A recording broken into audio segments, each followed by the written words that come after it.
Now we shall discuss one more question. See the question.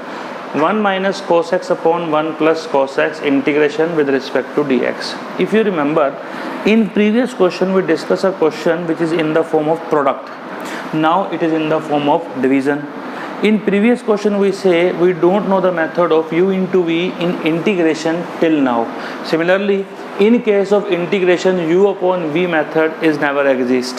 So how can we find out the integration? If we observe derivative is not there, if we observe any method by which we can find out its integration. Now the important thing, when we are helpless in case of integration, then definitely in case of trigonometrical question, trigonometry help us. See, we know the formula or not? First one, 1 minus cos x. If you remember the formula, it is 2 sine square, whatever the angle you have, half of it, 2 sine square x by 2. If you remember the formula of 1 plus cos, 2 cos square x by 2 dx. These two get cancelled. Now sine and cos with the same angle, so they can compile, it become tangent square x by 2 along with dx. Now it is again a problem because we know the integration of tangent x, but we don't know the integration of tangent square.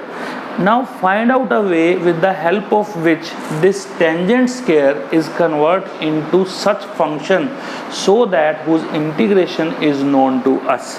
That is identity. So tangent square theta is equals to secant square theta minus 1. You know the identity of class 10th. Now if you see, you know the integration of secant square, it is tangent of x by 2, and after that derivative of x by 2, that is 1 upon 2, minus 1 integration x plus c, constant of integration. So your answer is 2 tangent of x by 2 minus of x plus c.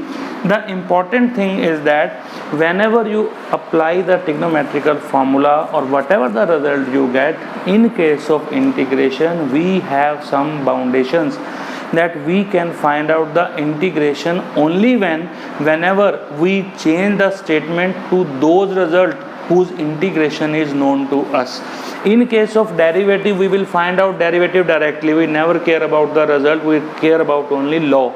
But in case of integration, we care about the results also, that if you know the result or if you change the result into that particular statement so that whose integration is to be known to us, only then we can integrate. Otherwise we go for the simplification and simplification.